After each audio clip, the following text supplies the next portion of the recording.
Bien-aimés, pendant que vous êtes en train de prier, pendant que vous êtes en train de jeûner, pendant que vous êtes en train de combattre spirituellement, il est important pour chacun d'entre vous de tenir compte de deux choses qui empêchent les ossements aux prières, deux choses qui empêchent les prières d'être exaucées, deux choses qui empêchent les enfants de Dieu de triompher au travers de la prière et de leur jeûne et de leur sacrifice. Parce que ces deux choses annulent les sacrifices des enfants de Dieu. Ces deux choses annulent les prières des enfants de Dieu. Ces deux choses annulent les efforts des enfants de Dieu. Ces deux choses annulent le jeûne des enfants de Dieu. Donc ces deux choses sont très importantes. Et nous allons ouvrir la Bible dans le livre de Marc. Ouvrons notre Bible dans le livre de Marc chapitre 11 et nous allons lire du verset 12 jusqu'au verset 24. Marc chapitre 11, verset 12 jusqu'au verset 24. Je vais lire. Le lendemain après qu'ils furent sortis de Béthanie, Jésus eut faim. Apercevant de loin un figuier qui avait des feuilles, il alla voir s'il y trouverait quelque chose. Et s'en étant approché, il ne trouva que des feuilles, car ce n'était pas la saison des figues. Prenant la parole, il dit: que jamais personne ne mange de ton fruit. Et ses disciples l'entendirent. Verset 20. Le matin, en passant, les disciples vinrent. Ils virent le figuier séché jusqu'aux racines. Pierre, se rappelant ce qui s'était passé, dit à Jésus: Rabbi, regarde, le figuier que tu as maudit a séché. Jésus prit la parole et leur dit: ayez la foi en Dieu. Ayez la foi en Dieu. Verset 23. Je vous le dis en vérité. Si quelqu'un dit à cette montagne: ôte-toi de là et jette-toi dans la mer, et s'il ne doute point en son cœur, mais croit que ce qu'il a dit, arrive, il le verra s'accomplir. Verset 24. C'est pourquoi je vous dis, tout ce que vous demanderez en priant, croyez que vous l'avez reçu et vous le verrez s'accomplir. La Bible ici nous fait comprendre que un jour Jésus-Christ a vu un figuier et il a voulu manger de ce figuier. Et lorsqu'il est allé vers ce figuier, il n'a trouvé aucune figue. Et la Bible précise que ce n'était pas la saison des figues. Ce qui veut dire en quelque sorte, naturellement parlant, ce figuier n'était pas supposé à cette saison-là porter des figues. Mais malgré cela, Jésus-Christ a maudit ce figuier. Jésus a maudit ce figuier. Parce qu'il n'a pas trouvé de quoi manger sur ce figuier. Et sûrement certains d'entre vous, vous pouvez vous poser la question: n'est-il pas injuste pour Jésus de maudire ce figuier alors que ce figuier n'était pas pendant sa saison?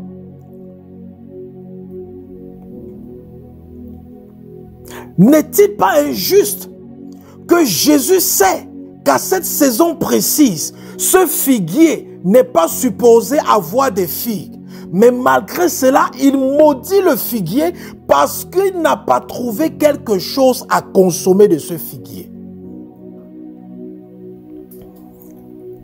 Et lorsqu'il a maudit le figuier, en disant que plus personne ne mangera de ce figuier, la Bible dit que les disciples ont écouté.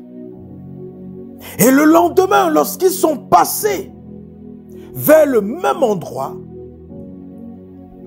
les disciples ont constaté que ce figuier que Jésus-Christ avait maudit à la veille avait séché jusqu'aux racines. Et l'apôtre Pierre, ce courageux disciple, a interpellé Jésus-Christ en disant: voici le figuier que tu as maudit hier. Il est devenu tout sec. Et Jésus répondit alors en disant: ayez la foi en Dieu. Ayez la foi en Dieu. Numéro 1, Jésus maudit ce figuier parce que le figuier n'avait pas la foi en Dieu. Vous allez me demander, mais comment est-ce qu'un arbre peut avoir la foi en Dieu? Mais posez-vous aussi la question, comment est-ce que Jésus maudit un figuier parce qu'il ne porte pas de fruits alors qu'il n'est pas en cette saison où il est supposé porter des fruits? Jésus étant un homme de foi, Jésus étant une personne qui avait la foi en Dieu, Jésus savait que parce qu'il a la foi en Dieu, lorsqu'il veut quelque chose, au travers de la foi qu'il a en Dieu, il peut acquérir cette chose. Donc lorsque Jésus-Christ s'est dirigé vers le figuier, il s'est dirigé vers le figuier ayant la foi en Dieu qu'arrivé devant ce figuier, il trouvera des figues.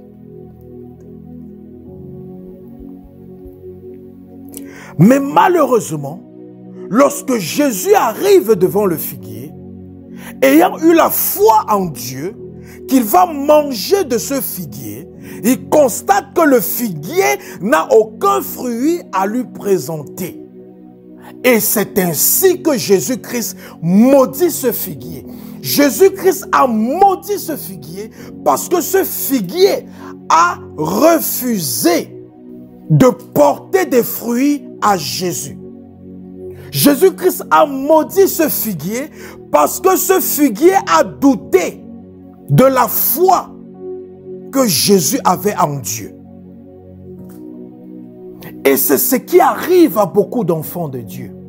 C'est une malédiction de douter de Dieu. Quand Dieu attend des choses venant de toi, quand Dieu attend quelque chose de toi, et que toi tu doutes que tu es capable de faire ce que Dieu attend de toi, tu t'attires la malédiction. Tu t'attires la malédiction. Et tu t'attires la malédiction, pourquoi? Parce que douter de Dieu, c'est insulter Dieu. Douter de Dieu, c'est insulter Dieu. Toute personne qui doute de Dieu est en train d'insulter Dieu. Parce que pour Dieu, tout est possible. Parce que pour Dieu, rien n'est impossible. À chaque fois que quelqu'un doute de Dieu, cette personne est en train d'insulter Dieu. Cette personne est en train de ridiculiser Dieu. Cette personne est en train de traiter Dieu de stupide. Et une telle personne s'attire de la malédiction comme le figuier. Le figuier a vu Jésus-Christ venir.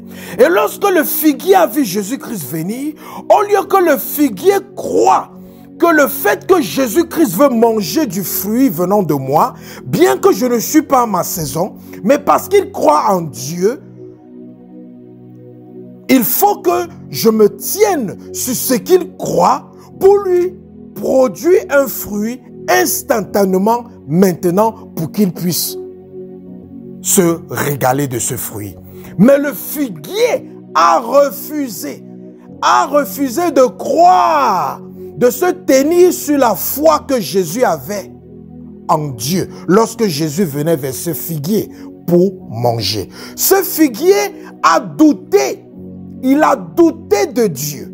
Et parce que ce figuier a douté de la capacité pour Dieu de le faire porter des fruits, même lorsqu'il n'est pas pendant sa saison, il a reçu la malédiction. Lorsque tu es en train de prier, lorsque tu es en train de jeûner, lorsque tu es en train de combattre spirituellement, si tu ne crois pas que les paroles qui sont en train de sortir de ta bouche sont en train de s'accomplir, si tu ne crois pas que les déclarations que tu es en train de faire sont en train d'avoir un impact dans les lieux célestes, d'avoir un impact dans le monde invisible, dans le monde des esprits, si tu ne crois pas en cela, tu t'attires la malédiction comme le figuier. Donc lorsque Pierre a interpellé Jésus pour lui dire que Rabbi, regarde le figuier que tu as maudit, il a séché. Jésus prit la parole et leur dit, ayez foi en Dieu. Ayez foi en Dieu. Verset 23, je vous le dis en vérité, si quelqu'un dit à cette montagne, ôte-toi de là, jette-toi dans la mer, et s'il ne doute point en son cœur, mais croit ce qu'il dit arrive, il le verra s'accomplir. Verset 24, c'est pourquoi je vous dis, tout ce que vous demanderez en priant, croyez que vous l'avez reçu et vous le recevrez. Vous voyez ce que Jésus-Christ est en train de dire ici. Jésus-Christ est clair. Il est en train de dire que lorsque tu parles à ta situation, lorsque tu es en train de faire ta prière de requête, lorsque tu es en train de faire ton combat spirituel, lorsque tu es engagé dans ton jeûne, lorsque tu es dans tes exercices spirituels, si tu crois que ce que tu es en train de faire est en train de porter des fruits, alors tu vas te réjouir de ces fruits. Mais si tu doutes dans ton cœur que ce que tu es en train de faire ne porte pas les fruits, alors tu ne verras aucun fruit découlant de tes prières, de tes jeûnes et de tes sacrifices. Pourquoi? Parce que tu as douté dans ton cœur. Plusieurs personnes doutent dans leur cœur. Parce que souvent, on pense que lorsqu'on est en train de prier par rapport à une situation, lorsqu'on est en train de jeûner par rapport à une situation, lorsqu'on est en train de faire des sacrifices par rapport à une situation, plusieurs personnes pensent qu'ils doivent automatiquement réaliser avec leurs yeux ou voir physiquement quelque chose en train de se passer avant qu'ils croient. Et pour de telles personnes, il sera difficile, voire même impossible pour ces personnes de pouvoir voir leur prière être exaucée. Pourquoi? Parce que de telles personnes sont en train de prier avec le doute. Et n'oubliez pas que quand vous priez avec le doute, vous attirez la malédiction de Dieu sur vos têtes. Et c'est comme ça que plusieurs personnes sont allées prier, sont allées jeûner, sont allées faire des sacrifices. Mais à cause du doute, dans leur cœur, ils se sont attirés la malédiction de Dieu sur leur tête. Lorsque tu doutes, c'est dangereux. Parce que douter de Dieu, c'est insulter la personne de Dieu. Douter de Dieu, c'est traiter Dieu de ridicule. Douter de Dieu, c'est traiter Dieu de faux. Douter de Dieu, c'est traiter Dieu de trompeur, de menteur. Alors que sa parole est claire, où il dit qu'il n'est pas un menteur. Et le diable sait cela. Et c'est pour ça que un des objectifs du diable pour détruire les enfants de Dieu, c'est de susciter dans leur cœur le doute. Amener les enfants de Dieu à douter de Dieu. Amener les enfants de Dieu à douter de Dieu. C'est comme ça que le diable a amené Pierre à douter de Jésus. Lorsque Jésus a demandé à Pierre de sortir du bateau. Et Pierre est sorti du bateau. Et par la foi en les paroles de Jésus, Pierre a commencé à marcher sur l'eau. Mais la Bible dit qu'il y a le vent qui a commencé à secouer. Et lorsque ce vent a commencé à secouer, nous savons que ce vent, c'était la manifestation du diable pour susciter le doute en Pierre. Et comment est-ce qu'il a suscité le doute en Pierre? Il a amené Pierre à avoir peur lorsqu'il était en train de marcher sur l'eau. Et lorsque Pierre a commencé à avoir peur, ça a suscité le doute.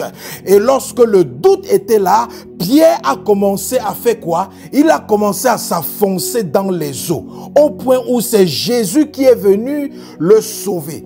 Si Jésus ne venait pas sauver Pierre, Pierre devait se noyer dans les eaux. Et il devait se noyer dans les eaux, pourquoi? Parce que le diable, au travers du vent de la crainte, au travers du vent de la peur, est venu susciter le doute dans le cœur de Pierre. Et lorsqu'il y avait ce doute dans le cœur de Pierre, Pierre n'était plus capable de se tenir sur la parole de Dieu pour marcher sur les eaux. Et c'est ça qui a fait à ce que Pierre commence à sombrer dans les eaux. Par la grâce de Dieu, Jésus-Christ était là et Jésus-Christ a pu le sauver. Et c'est ce qui arrive aux enfants de Dieu. Lorsqu'ils sont en train de chercher la face de Dieu, lorsqu'ils sont en train de combattre face aux échéances dans leur vie, lorsqu'ils sont confrontés à des situations difficiles, à des murailles, à des adversités incroyables, le diable vient susciter le doute. Le diable vient t'amener à questionner ce que tu es en train de faire. Le diable vient t'amener à questionner la parole de Dieu. Le diable vient t'amener à questionner les instructions que le Saint-Esprit t'a données. Le diable vient t'amener à questionner les promesses de Dieu pour ta vie. En te disant que rien ne se passe. En te disant que tu es en train de prier mais rien n'avance. Tu es en train de jeûner mais rien n'avance. Tu es en train de faire des sacrifices, mais il n'y a pas de changement. Ça, c'est le diable qui est en train de travailler pour susciter le doute dans ton cœur. Parce qu'il sait que lorsqu'il suscite le doute dans ton cœur, tu n'auras jamais la capacité de voir tes prières être exaucées. Parce que Jésus-Christ a clarifié cela en disant que c'est celui-là qui parle à la montagne sans douter dans son cœur. C'est cette personne-là qui verra la montagne se déplacer. C'est cette personne-là qui verra son problème être résolu. C'est cette personne-là qui verra sa prière être exaucée. C'est cette personne-là qui verra les promesses de Dieu s'accomplir ou se matérialiser ou se concrétiser dans sa vie. C'est cette personne qui verra le plan de Dieu, la destinée que Dieu a prévue pour elle s'accomplir dans sa vie. C'est ceux et celles qui vont croire sans avoir un doute quelconque dans les cœurs. La Bible nous parle de la foi de Thomas. La foi de Thomas. Thomas, lorsque Jésus-Christ a ressuscité, Thomas n'était pas là. Et on est venu raconter ce qui s'est passé à Thomas. Et Thomas a dit, moi je ne vais pas croire tant que je ne vois pas. Lisons ce passage, Lisons Jean, allons dans Jean chapitre 20, du verset 24 au verset 29. Donc nous allons lire Jean chapitre 20, verset 24 au verset 29. Nous lisons. Thomas appelé Didyme, l'un des 12, n'était pas avec eux lorsqu'il vint Jésus. Les autres disciples lui dirent,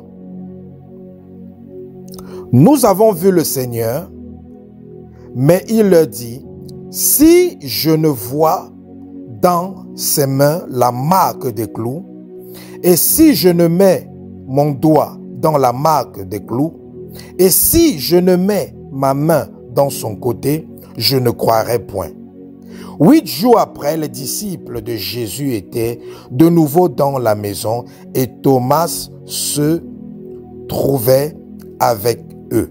Jésus vint, les portes étant fermées, et se présenta au milieu d'eux et dit, « La paix soit avec vous. » Puis il dit à Thomas, « Avance ici ton doigt et regarde mes mains. Avance aussi ta main et mets-les dans mon côté. Et ne sois pas incrédule, mais crois. » Verset 28. Thomas lui répondit, « Mon Seigneur et mon Dieu. » Jésus lui dit, « Parce que tu m'as vu, tu as cru. Heureux ceux qui n'ont pas vu et qui ont cru. » Heureux ceux qui n'ont pas vu et qui ont cru. Heureux ceux qui n'ont pas vu et qui ont cru. Ta situation ne va jamais s'améliorer tant que tu ne crois pas qu'elle est en train de s'améliorer. Ton problème ne sera jamais résolu tant que tu ne crois pas que ton problème est en train d'être résolu. Ton adversité ne sera jamais vaincue tant que tu ne crois pas que ton adversité est vaincue. La parole de Dieu est claire. C'est ce que tu vas croire dans ton cœur sans douter. C'est ça qui va se réaliser dans ta vie. Nous voyons même dans le livre de Job, où Job disait, ce que je redoute, c'est ce qui m'arrive. Ce que je crains, c'est ce qui m'arrive. Qu'est-ce que tu as dans ton cœur? Qu'est-ce que tu penses dans ton cœur? Qu'est-ce que tu crois dans ton cœur? Parce que c'est ce que tu as dans ton cœur, c'est ça qui va se matérialiser dans ta vie.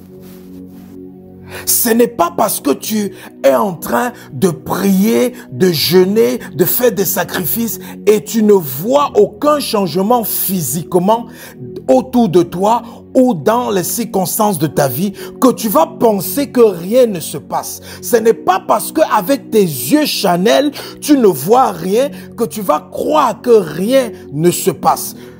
À chaque fois qu'un enfant de Dieu s'exerce spirituellement, il y a quelque chose qui est en train de se passer. C'est seulement que tout le monde n'a pas la capacité de pouvoir voir avec les yeux de l'esprit ou de pouvoir discerner ou de pouvoir être sensible ou conscient spirituellement de ce qui se passe autour d'eux lorsqu'ils sont en train de prier, lorsqu'ils sont en train de jeûner ou lorsqu'ils sont en train de faire des sacrifices à Dieu.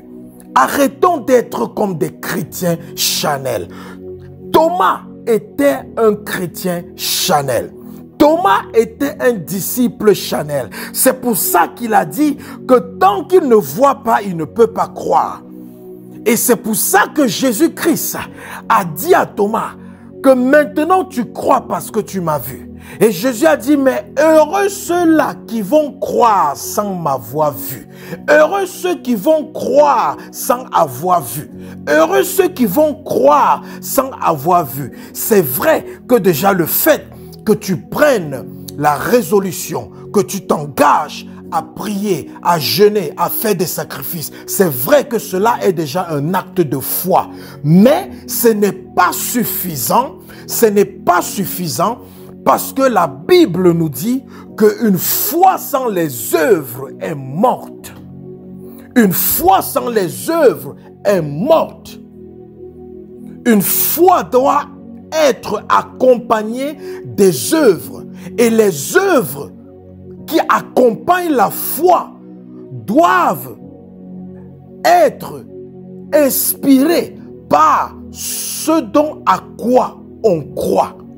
Les œuvres qui accompagnent ta foi doivent être inspirées ou doivent être motivées par ce dont à quoi tu crois. Qu'est-ce que tu crois dans ton cœur pendant que tu es en train de prier? Beaucoup de gens paniquent pendant qu'ils sont en train de prier. Pourquoi? Parce que la peur est là. Et la raison pour laquelle la peur est là, c'est tout simplement pour indiquer que la personne est déjà dans le doute. Parce que tu ne peux pas prier avec la peur dans le cœur lorsque tu ne doutes pas.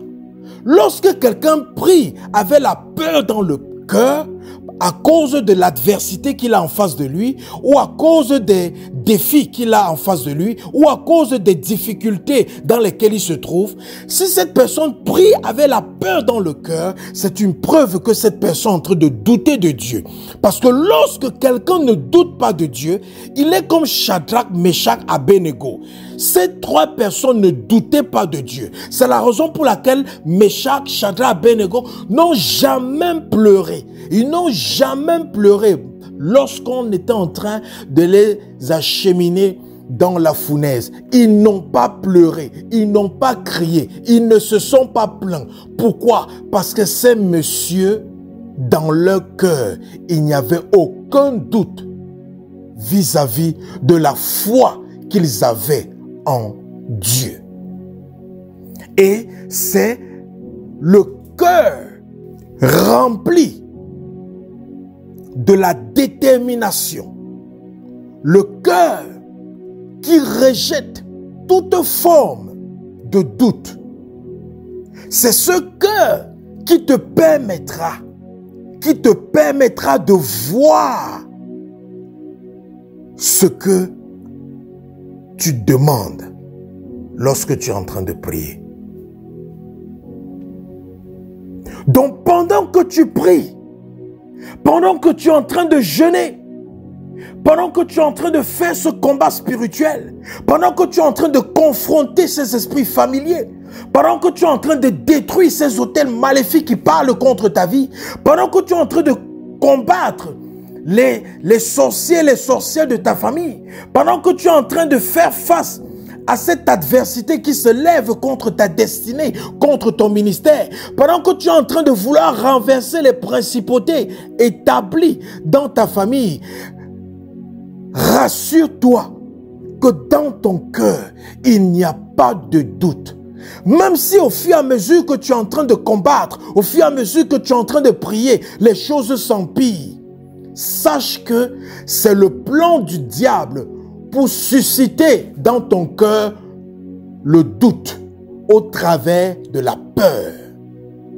Et nous ne sommes pas appelés à être des chrétiens charnels comme Thomas, des chrétiens qui veulent voir avant de croire. Nous sommes appelés à croire afin de voir. Le chrétien charnel, il voit avant de croire. Mais le chrétien spirituel, il croit afin de voir.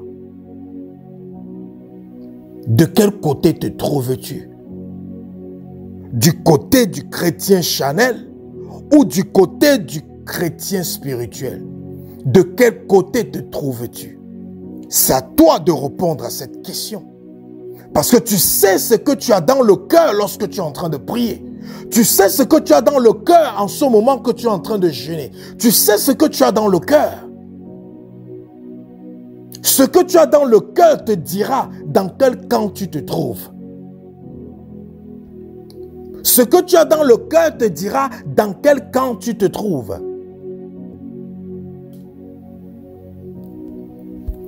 On est venu annoncer à Thomas que Jésus-Christ a ressuscité. Mais Thomas a refusé de croire. Thomas a refusé de croire. Et la Bible dit que c'est 8 jours après que Jésus-Christ apparaît au milieu d'eux. Et c'est là que Thomas maintenant voit Jésus et il confirme que Jésus est réellement ressuscité. Mais combien de jours sont passés?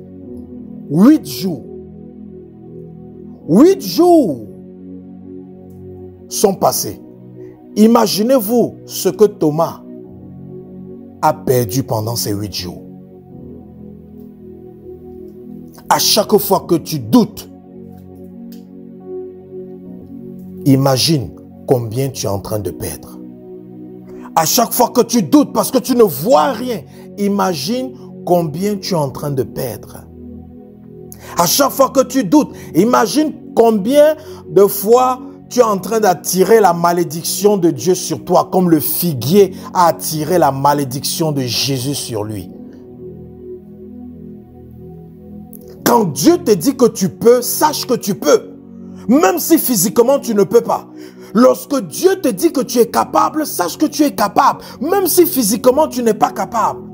Quand Dieu te dit que tu es guéri, sache que tu es guéri. Même si physiquement tu sens la maladie. Quand Dieu te dit que tu es marié, sache que tu es marié. Même si physiquement tu es encore célibataire. Je ne peux pas compter combien de fois, pendant que je suis en train d'administrer la délivrance sur une personne, le Saint-Esprit va me dire, le problème a été résolu. Mais lorsque je vais regarder la personne physiquement, la personne est toujours souffrante. Et il m'est arrivé souvent à vouloir insister. Parce que je constate que la personne est toujours souffrante. Mais le Saint-Esprit me dit que le problème est résolu. Mais je constate que la personne est toujours souffrante.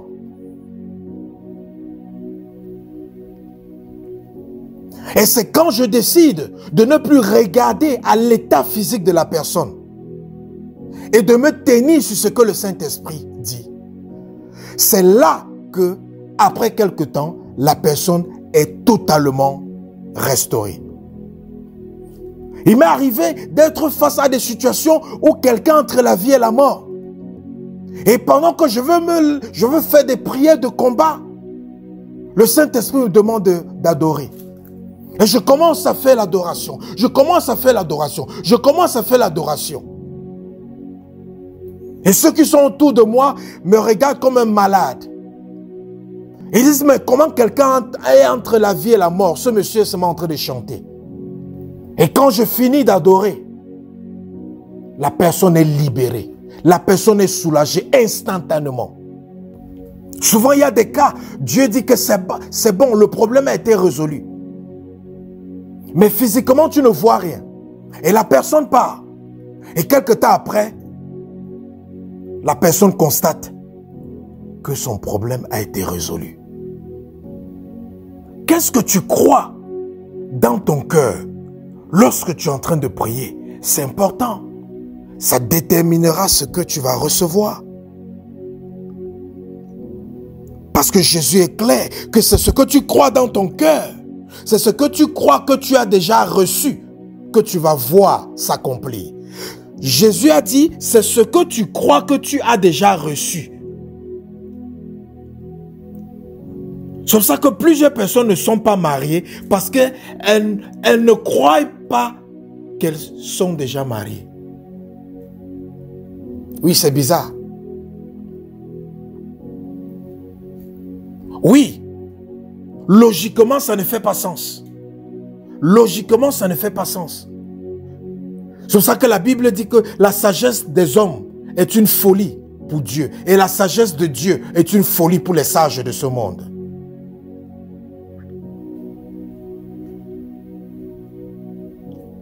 Comment est-ce que tu te vois? Quand tu pries, est-ce que tu te vois comme quelqu'un qui a été délivré?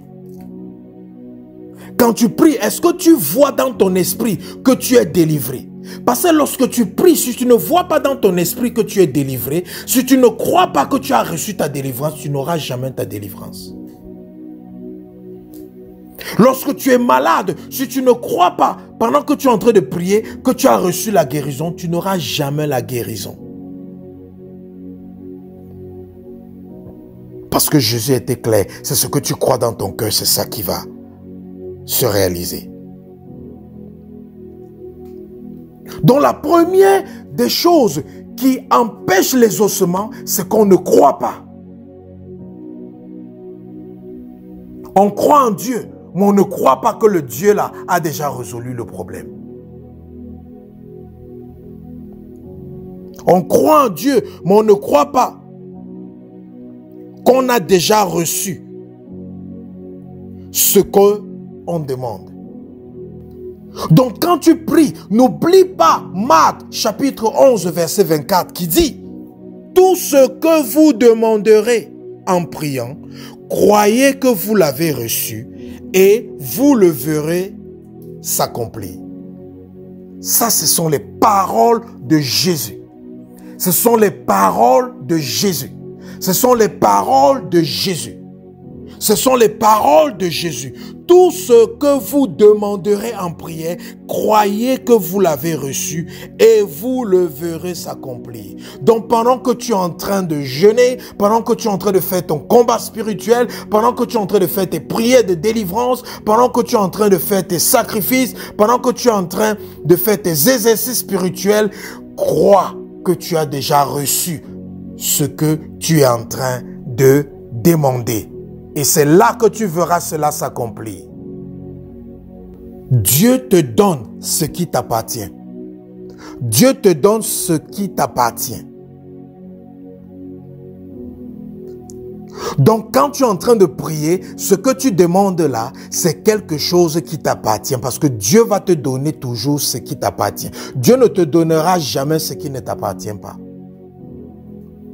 Donc lorsque tu es en train de prier, prie comme quelqu'un qui est en train de vouloir réclamer sa chose. Parce que les promesses qu'il t'a données, ça t'appartient. Lorsque tu es né de nouveau, les promesses que Dieu a données t'appartiennent. Donc lorsque tu pries, tu ne pries pas comme quelqu'un qui est encore en train seulement de demander ou de supplier. Mais tu pries comme quelqu'un qui est en train de vouloir posséder ce qui lui appartient. Parce que tout ce que Dieu donne à un être humain, c'est ce qui appartient à cet être humain. La deuxième chose maintenant, qui empêche les ossements à la prière, nous sommes toujours dans Marc chapitre 11. Nous allons lire à partir du verset 25 au verset 26. Marc chapitre 11, verset 25 au verset 26. Et lorsque vous êtes debout, faisant votre prière, si vous avez quelque chose contre quelqu'un, pardonnez, afin que votre Père qui est dans les cieux vous pardonne aussi vos offenses. Mais si vous ne pardonnez pas, votre Père qui est dans les cieux ne vous pardonnera pas non plus vos offenses.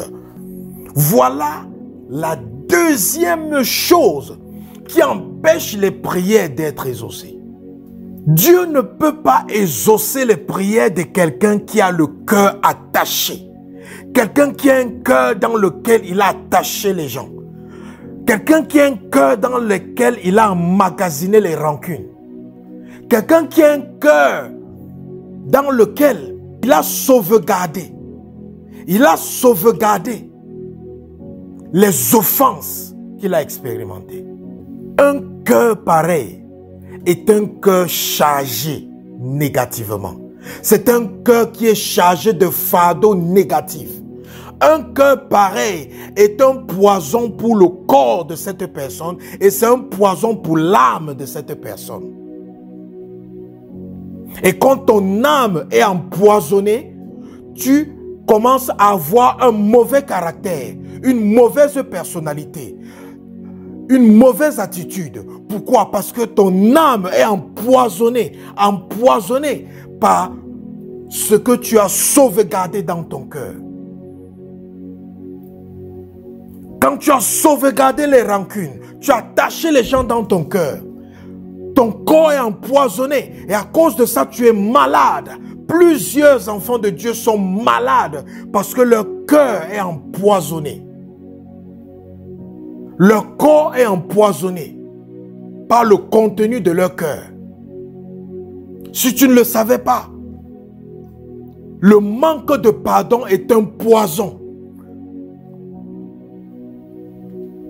Ça rend malade. Ça donne même les cancers.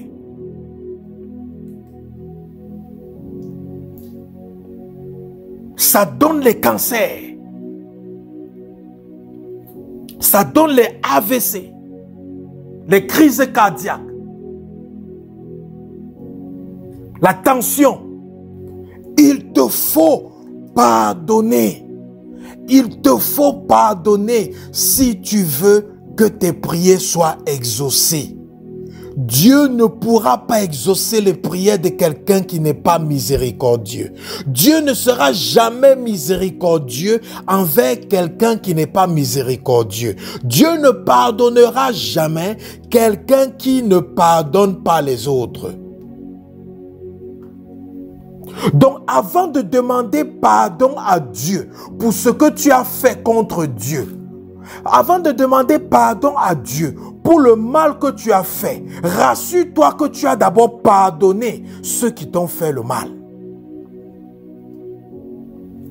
Avant de demander pardon à Dieu pour l'avoir offensé, rassure-toi que tu as d'abord pardonné ceux qui t'ont offensé. Parce que n'espère pas que Dieu va te pardonner, va pardonner tes offenses quand toi tu ne pardonnes pas les offenses d'autrui. Ne pense pas que Dieu va être miséricordieux envers toi quand toi tu n'es pas miséricordieux envers les autres. Jésus s'est rassuré d'attirer l'attention des disciples en leur disant, il faut pardonner. Il faut pardonner. Sans pardon des péchés, sans pardon, tes prières ne seront jamais exaucées. Tes prières ne seront jamais exaucées sans pardon. Dieu exige que nous pardonnons aux autres. C'est une obligation pour un enfant de Dieu de pardonner.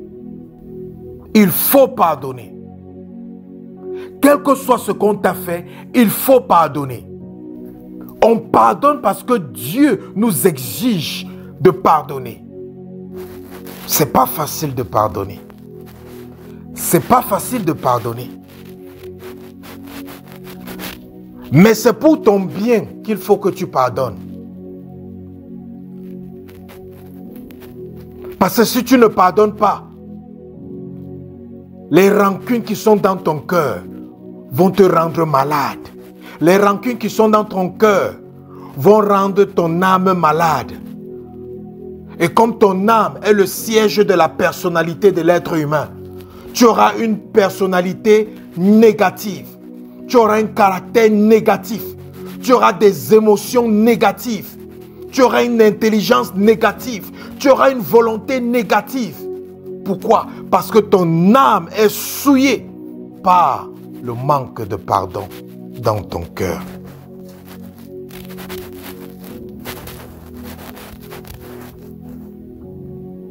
Je ne sais pas ce qu'on t'a fait. Je ne sais pas ce qu'on t'a fait subir.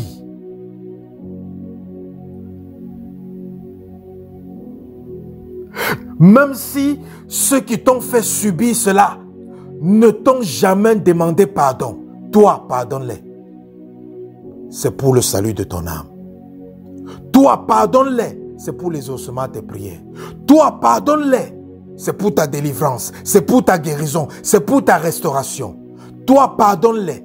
N'attends pas que quelqu'un vienne te demander pardon avant que tu pardonnes la personne. Toi, pardonne ceux qui t'offensent avant qu'ils te demandent pardon. Toi, pardonne-les. Devance-les.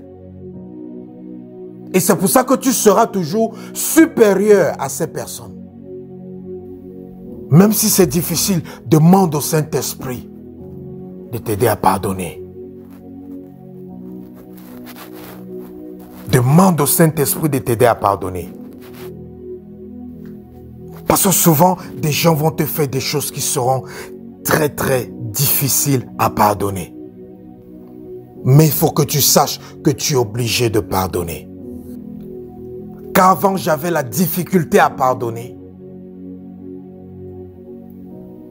le Saint-Esprit m'avait montré une méthode pour pardonner.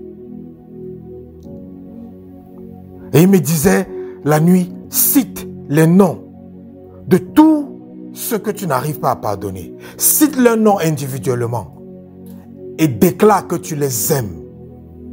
Déclare que tu les aimes. Déclare que tu les aimes. Déclare que tu les aimes. Et que tu les bénis au nom de Jésus. Et cette méthode était, pour moi, ce n'était pas logique. C'était folle. Mais parce que je savais que si je veux aller loin avec Dieu, il faut que j'ai un cœur qui pardonne. Et c'est là que j'ai commencé à appliquer cette méthode. J'appelais les noms de toutes les personnes que j'avais dans le cœur, de toutes les personnes que je gardais en rancune. Si quelqu'un s'appelait Bruno, je disais, Bruno, je t'aime au nom de Jésus, je t'aime avec l'amour de Dieu, je t'aime avec l'amour de Jésus, je t'aime au nom de Jésus, que Dieu te bénisse au nom de Jésus, je t'aime au nom de Jésus. Je faisais ça chaque nuit, je faisais ça chaque nuit. Chaque nuit, j'appelais les noms de tous ces gens qui m'avaient offensé, de tous les gens que je gardais dans mon cœur. J'appelais leur nom chaque nuit, chaque nuit, chaque nuit. Jusqu'à un jour, j'ai constaté que mon cœur était devenu léger. Et qu'il n'y avait plus personne dans mon cœur. Et après cette expérience-là, je n'ai plus jamais eu la difficulté à pardonner quelqu'un. Quel que soit ce qu'on m'a fait. Après cette expérience-là, je n'ai plus jamais eu de difficulté à pardonner quelqu'un. Jusqu'aujourd'hui, pardonner, pour moi, c'est facile. Même si quelqu'un m'a fait n'importe quoi, pardonner, c'est facile. Pourquoi? Parce qu'au travers de cette méthode que le Saint-Esprit m'avait donnée, mon cœur avait été transformé à être réceptif au pardon. Donc même si c'est difficile pour toi de pardonner, fais comme moi. J'avais dit au Saint-Esprit, moi, j'arrive pas à pardonner. J'ai tellement mal au cœur. Et il m'a donné la méthode. Fais ça chaque nuit. Fais ça chaque nuit. Fais ça chaque nuit. Et je l'ai fait. Je l'ai fait. Je l'ai fait. Je l'ai fait. Je l'ai fait. Je l'ai fait. Je l'ai fait. Je l'ai fait. Je l'ai fait. Et aujourd'hui, c'est difficile pour moi de garder quelqu'un dans mon cœur. Je dis bien, c'est difficile. C'est difficile pour moi de garder. C'est même impossible pour moi de garder quelqu'un dans mon cœur aujourd'hui. C'est impossible. Si je veux garder quelqu'un en rancune dans mon cœur, il faut que je combats. Jusqu'à là, je ne peux pas. Pourquoi? Parce que mon cœur a été déchiré par l'amour de Dieu. Et il peut aussi déchirer ton cœur afin que ton cœur soit réceptif au pardon. Parce que beaucoup d'entre vous, vous êtes toujours bloqués parce qu'il y a encore les rancunes dans le cœur.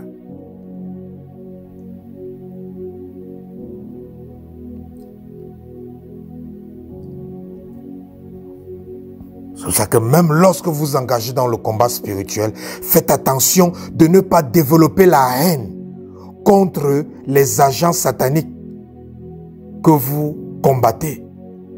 Parce que souvent il peut arriver que le diable te combat au travers des satanistes qui sont des membres de ta famille, qui sont même peut-être tes parents. Maintenant, tu dois être sage. Parce que si tu développes la haine envers les êtres humains que le diable utilise pour te combattre, sache que tu as déjà perdu ce combat spirituel. Parce que personne ne peut gagner le combat spirituel avec la haine dans le cœur. C'est pour ça que je dis toujours aux gens, faites attention. lorsque les membres de vos familles sont des satanistes, sont des sorciers, des sorcières, que le diable utilise pour vous combattre, pour détruire votre vie, faites attention de ne pas développer la haine contre eux. Parce que tu développes la haine contre eux, tu as déjà perdu le combat, parce que personne ne peut gagner avec Dieu lorsqu'il y a la haine dans son cœur. C'était ça la force de David. Et c'était ça la différence entre David et Saül. Saül a commencé à avoir la haine dans son cœur envers David. C'est pour ça que Dieu a rejeté Saül, parce que son cœur était noir. Mais David, il avait un cœur dans lequel il n'y avait pas de haine. Et c'est pour ça qu'il gagnait tous ses combats physiques et spirituels.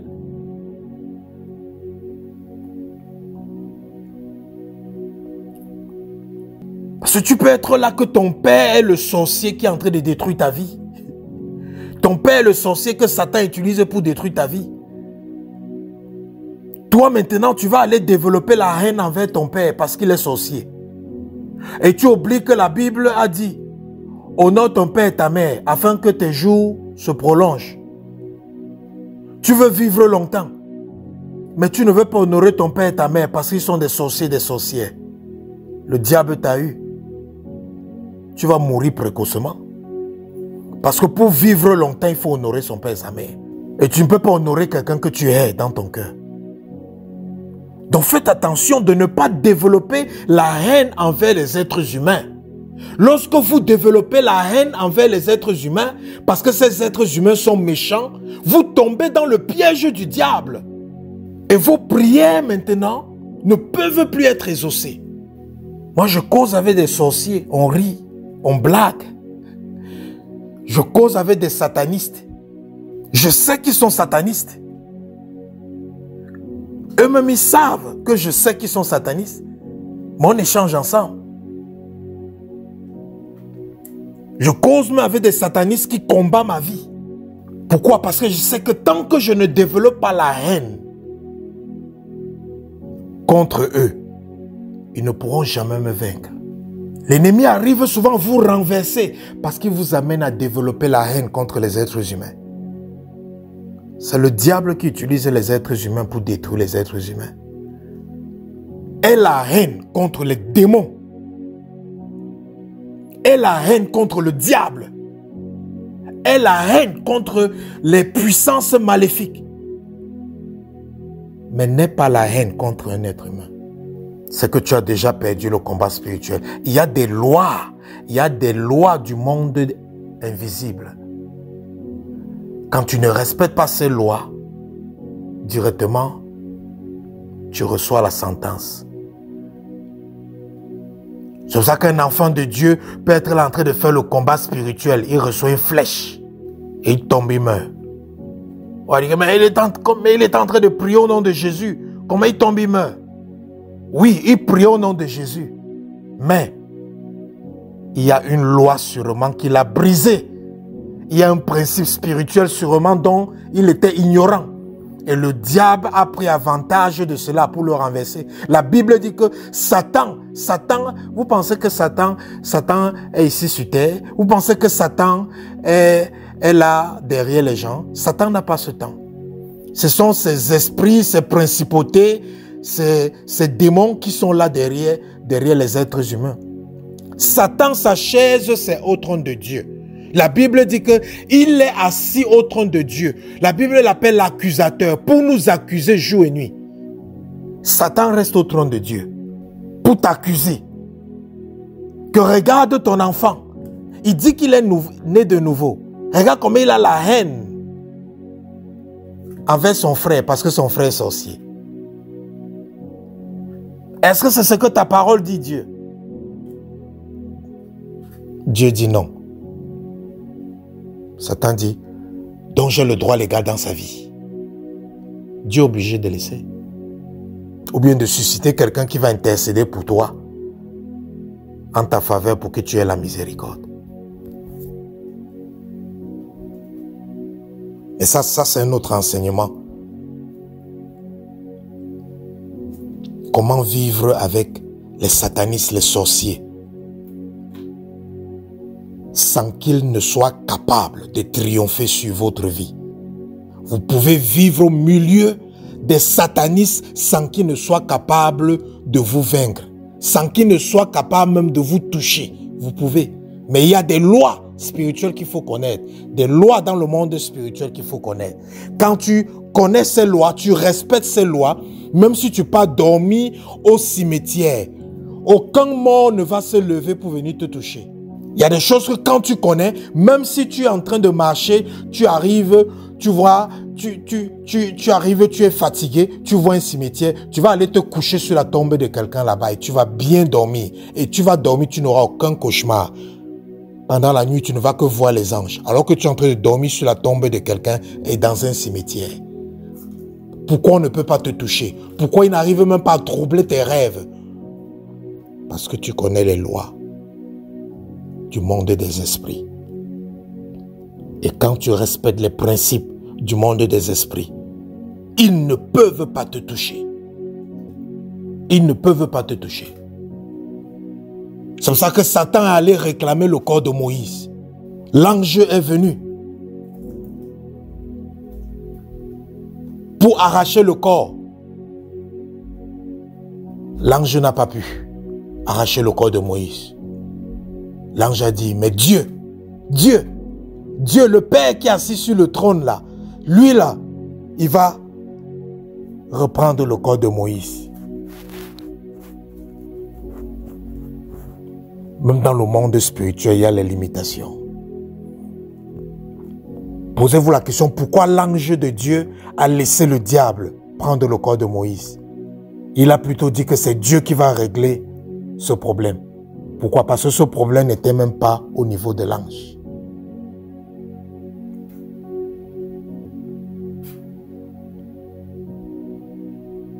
Même l'ange ne pouvait pas résoudre ce problème. Pourquoi? Parce qu'il y avait une situation de légalité spirituelle et de juridiction spirituelle. Donc fermons cette page. Mais l'important c'était de vous faire comprendre qu'il faut pardonner. Le manque de pardon va bloquer tout. Il y a beaucoup de gens qui sont malades à l'église parce qu'ils sont blessés dans l'âme. S'ils libèrent leur cœur, ils permettent à Dieu de guérir leur âme. S'ils pardonnent et ils détachent tout ce qu'ils ont attaché dans leur cœur, leur santé sera restaurée instantanément. Je sais de quoi je vous parle. Parce que quand les gens viennent demander la délivrance, ils pensent que non, tout c'est une affaire des démons. Non. Pardon des péchés, c'est d'abord pour celui qui pardonne. C'est d'abord la délivrance de celui qui pardonne. Quand tu attaches les gens dans ton cœur, ne pense pas que tu les as bloqués. Non, c'est toi-même ta vie que tu as bloquée en attachant les gens dans ton cœur. Parce que ton cœur n'a pas été fait pour porter les gens dedans. Ton cœur a été fait pour porter le Saint-Esprit, la présence de Dieu. Mais quand toi tu viens porter dans ton cœur les gens, tu te crées des ennuis. Donc il faut pardonner. Donc ces deux choses sont importantes. Avoir la foi, croire et voir ce que tu veux recevoir. Numéro 2, pardonner. Pardonner. Donc pendant que tu es en train de prier, pendant que tu es en train de jeûner, tu fais ces deux choses. Je te garantis, tu verras tes prières être exaucées.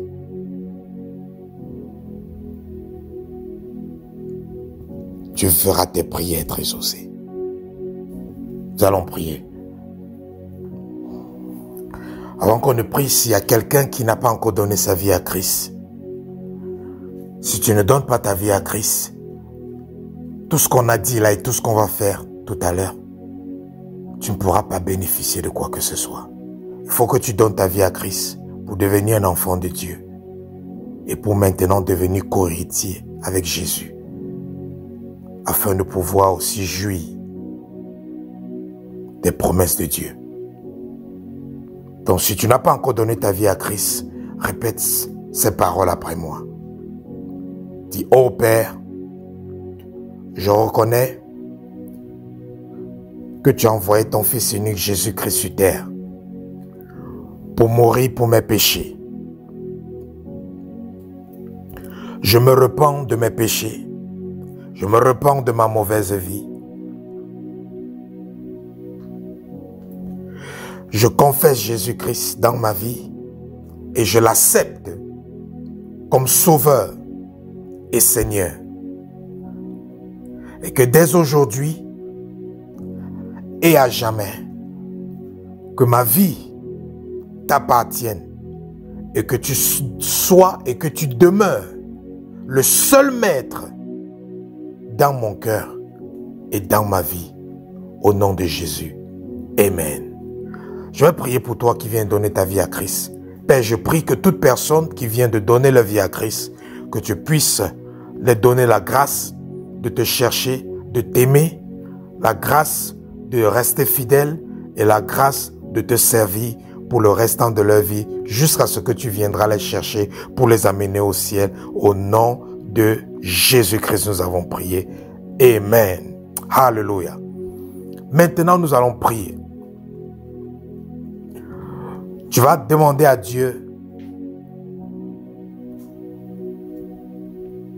d'aider ton incrédulité. La Bible nous dit dans le livre de Marc, chapitre 9, qu'un monsieur avec son enfant qui était malade, il était désespéré. Il est venu vers Jésus. Et Jésus a dit au verset 23 jusqu'au verset 24, Jésus lui dit, « Si tu peux, tout est possible à celui qui croit. » Aussitôt le père de l'enfant s'écria, « Je crois, viens au secours de mon incrédulité. » Le père de cet enfant qui souffrait et qui avait besoin de l'aide de Jésus savait qu'il n'avait pas la foi. Il savait qu'il était un incrédule, mais il ne voulait pas aussi voir son fils mourir. Mais parce qu'il savait qu'il était incrédule et qu'il ne voulait pas voir son fils mourir, il a dit à Jésus, « Jésus, viens au secours de mon incrédulité. Viens au secours de mon incrédulité. » Beaucoup d'enfants de Dieu sont incrédules. Oui, on est incrédule. On pense que Dieu peut sauver nos âmes parce qu'on a confessé Jésus-Christ comme Sauveur et Seigneur. Mais on ne pense pas que Dieu peut faire tomber la pluie pendant la sécheresse. On ne pense pas que Dieu peut nous donner un plat de nourriture, même lorsque on n'a pas préparé. On ne croit pas que Dieu peut nous nourrir avec des corbeaux. On ne croit pas que Dieu peut faire tomber la manne du ciel. On ne croit pas que Dieu peut faire des prodiges, des miracles dans nos vies. On ne croit pas que celle qui n'a plus les trompes peut encore accoucher. On ne croit pas que celle qui a la ménopause peut encore accoucher, peut encore avoir des jumeaux. Pourquoi? L'incrédulité. On est comme Sarah. On est comme Sarah. Les anges ont prophétisé, mais elle a ri. À quel âge aurais-je un enfant?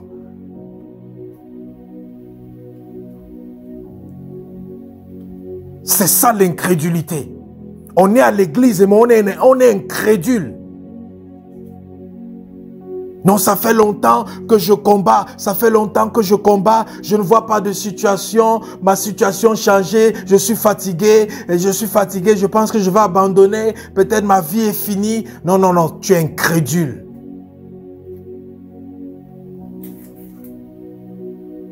Tu as besoin que Dieu aide, vienne au secours de ton incrédulité, comme il a fait pour ce père de famille.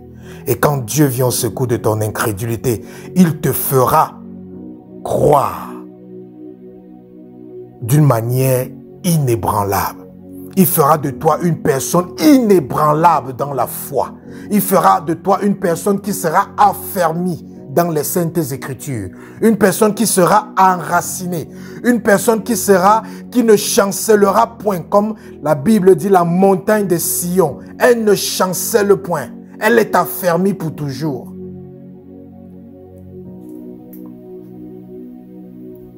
Bien-aimés, souvent nous avons des défis. Des défis qui dépassent notre entendement. Quand ces défis arrivent, souviens-toi de Marc chapitre 9, verset 24. Verset 23 à 24. Souviens-toi de ça. Quand tu es face à une situation qui semble impossible, selon la mentalité humaine, demande à Dieu de venir au secours de ton incrédulité. Comme ce père a demandé à Jésus de venir au secours de son incrédulité. Et Jésus a résolu le problème de son enfant. Jésus a délivré son enfant. C'est pour ça que tu vas prier. Tu vas dire, ô Père, viens au secours de mon incrédulité. Au nom de Jésus. Prière. Ô Père, viens au secours de mon incrédulité. Viens au secours de mon incrédulité. Au nom de Jésus. Viens au secours de mon incrédulité. Ô Père, viens au secours de mon incrédulité. Viens au secours de mon incrédulité. Au nom de Jésus. Ô Père, viens au secours de mon incrédulité. Au nom de Jésus. Viens au secours de mon incrédulité. Au nom de Jésus. Père, viens au secours de l'incrédulité de toute personne qui écoute le son de ma voix.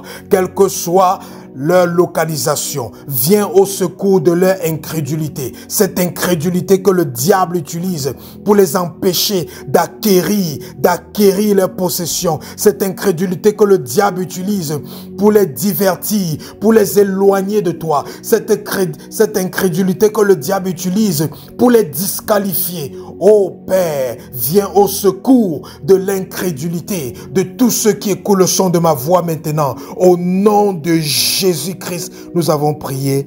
Amen. Maintenant, tu vas prier. Tu vas prier que tout esprit qui suscite le doute dans ton cœur puisse mourir. Parce que Jésus a dit, c'est celui qui va croire dans son cœur sans douter. C'est celui qui va croire dans son cœur sans douter et qui parlera à la montagne de se déplacer. C'est là que cette personne verra la montagne se déplacer. Dis, tout esprit qui suscite le doute dans mon cœur, meurs au nom de Jésus. Tout esprit qui suscite le doute dans mon cœur, meurs au nom de Jésus. Tout esprit qui suscite le doute dans mon cœur, meurs au nom de Jésus. Tout esprit qui suscite le doute dans mon cœur, meurs au nom de Jésus. Meurs au nom de Jésus. Meurs au nom de Jésus. Tout esprit qui suscite le doute dans mon cœur, meurs au nom de Jésus. Meurs au nom de Jésus. Meurs au nom de Jésus. Toute personne qui écoute le son de ma voix, quel que soit l'esprit ou les esprits qui suscitent le doute dans ton cœur, qu'il meure au nom de Jésus. Qu'il meure au nom de Jésus. Qu'il meure au nom de Jésus. Qu'il meure au nom de Jésus. Qu'il meure au nom de Jésus-Christ de Nazareth. Alléluia. Maintenant, tu vas prier. Tu vas demander au Père de renouveler ta pensée et ton intelligence. Tu dois savoir qu'une pensée ou une intelligence qui n'est pas renouvelée à la lumière de la parole de Dieu sera un poison pour le corps et un poison pour l'âme de cette personne. Si ta pensée n'est pas renouvelée, elle sera un poison pour ton âme et pour ton corps. C'est pour ça que tu vas prier maintenant.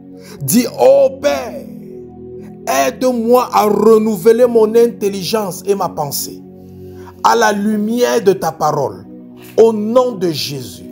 Ô Père, aide-moi à renouveler ma pensée et mon intelligence à la lumière de ta parole, au nom de Jésus. Ô Père, aide-moi à renouveler ma pensée et mon intelligence à la lumière de ta parole, au nom de Jésus. Ô Père, aide-moi à renouveler ma pensée et mon intelligence à la lumière de ta parole, au nom de Jésus. Ô Père, aide-nous à renouveler notre pensée, notre intelligence à la lumière de ta parole, au nom de Jésus. Au nom de Jésus, au nom de Jésus, au nom de Jésus, au nom de Jésus, au nom de Jésus, au nom de Jésus-Christ de Nazareth. Amen. Alléluia.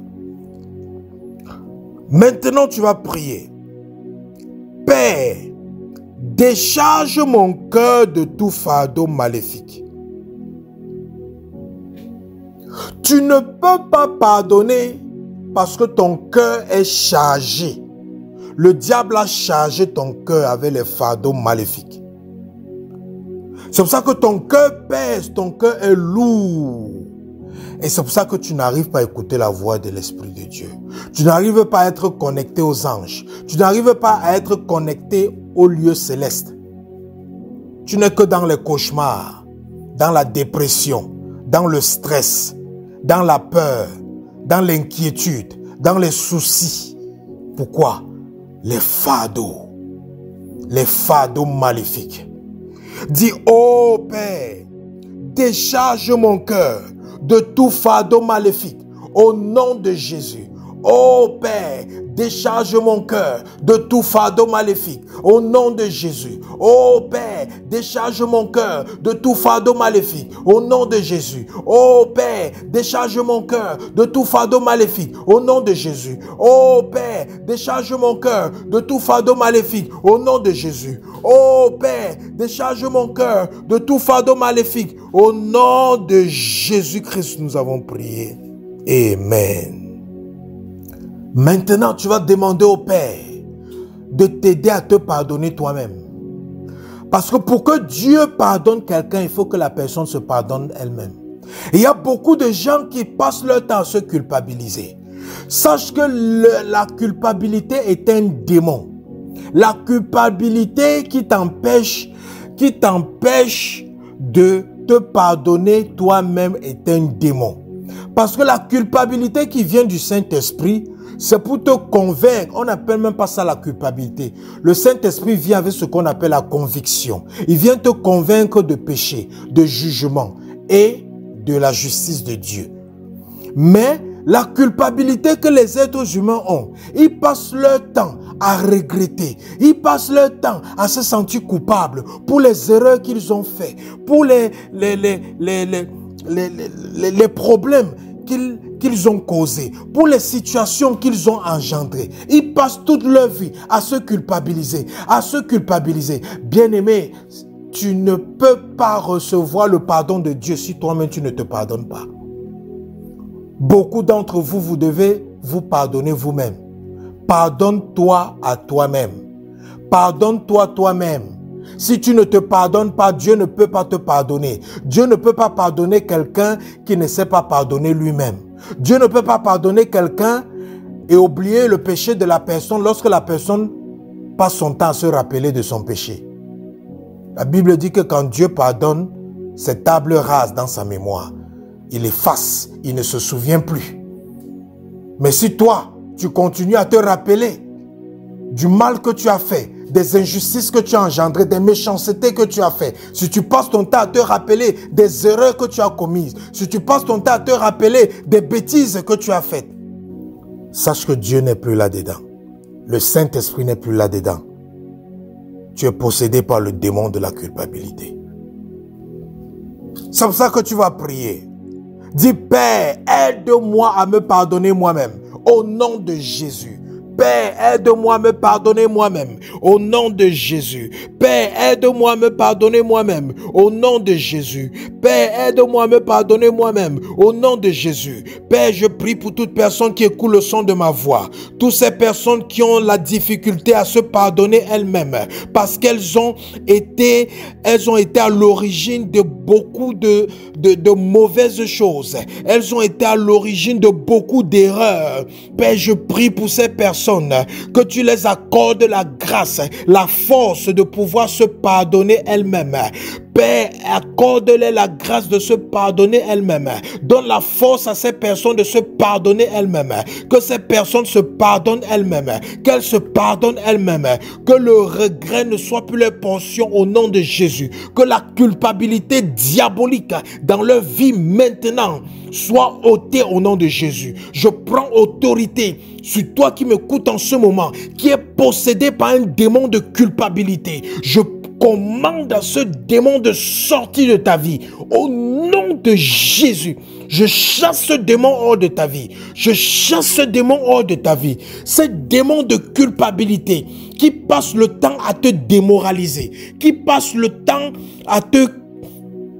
à t'amener à regarder au passé, qui passe le temps à te faire regarder en arrière. Je chasse cet esprit de culpabilité au nom de Jésus. Le feu du Saint-Esprit entre dans les cachettes, les lieux secrets de ta vie et déloge ce démon de culpabilité au nom de Jésus, au nom de Jésus, au nom de Jésus, au nom de Jésus-Christ de Nazareth.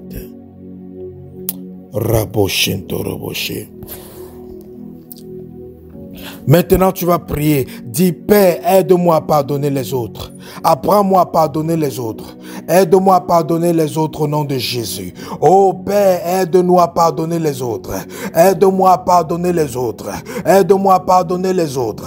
Au nom de Jésus. Père, aide toute personne qui écoute le son de ma voix à pardonner au nom de Jésus. Quel que soit ce qu'elles ont subi. Quel que soit ce qu'elles ont subi.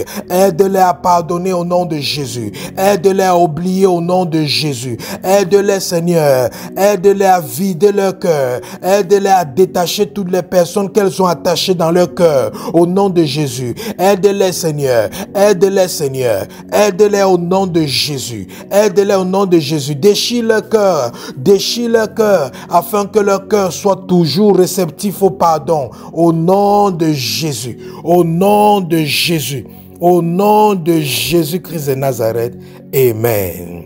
Maintenant, tu vas prier. Dis, Père, détruis toute attitude en moi qui empêche les ossements à mes prières. Au nom de Jésus. Oh Père, détruis toute attitude en moi qui empêche les ossements à mes prières. Au nom de Jésus. Oh Père, détruis toute attitude en moi qui empêche les ossements à mes prières. Au nom de Jésus. Que toute personne qui écoute le son de ma voix, toute attitude dans vos vies qui vous empêche, qui empêche les ossements à vos prières, que ces attitudes dans vos vies soient détruites par le Père, au nom de Jésus, soient détruites par le Père, soient détruites par le Père, soient détruites par le Père, soient détruites par le Père, soient détruites par le Père, au nom de Jésus-Christ de Nazareth.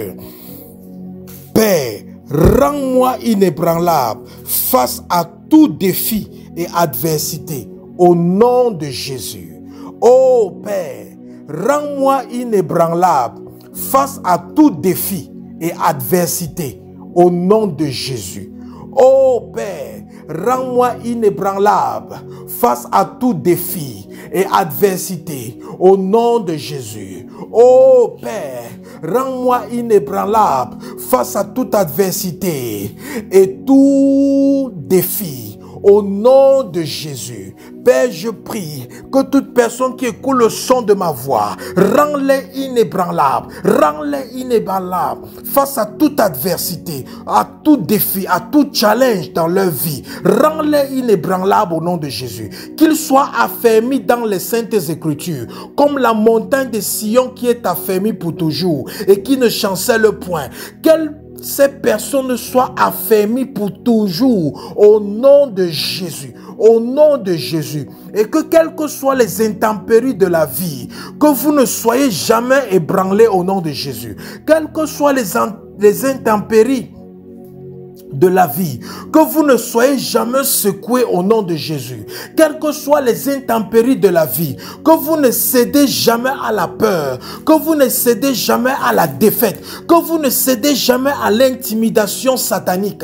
Au nom de Jésus, au nom de Jésus, au nom de Jésus, au nom de Jésus, que vous soyez plus forts, qu'au fur et à mesure que l'ennemi veut vous intimider, que vous soyez encore plus forts, qu'au fur et à mesure que l'ennemi veut vous bloquer, que vous soyez plus fort, qu'au fur et à mesure que l'ennemi veut vous limiter, que vous soyez plus fort, plus puissant pour les terrasser, pour les vaincre, pour les mettre hors d'état de nuit, au nom tout puissant de Jésus.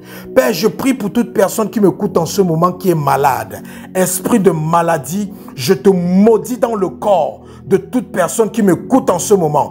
Toi qui m'écoutes en ce moment qui est malade, cette maladie, je la maudis. Et pendant que je maudis cette maladie est en train de sécher comme le figuier. Comme le figuier. C'est en train de sécher comme ce figuier. Je maudis ce cancer qui est dans ta tête, qui est dans ton cerveau. Je maudis ce cancer qui est dans ton sein. Je maudis ce cancer qui est dans ton sang.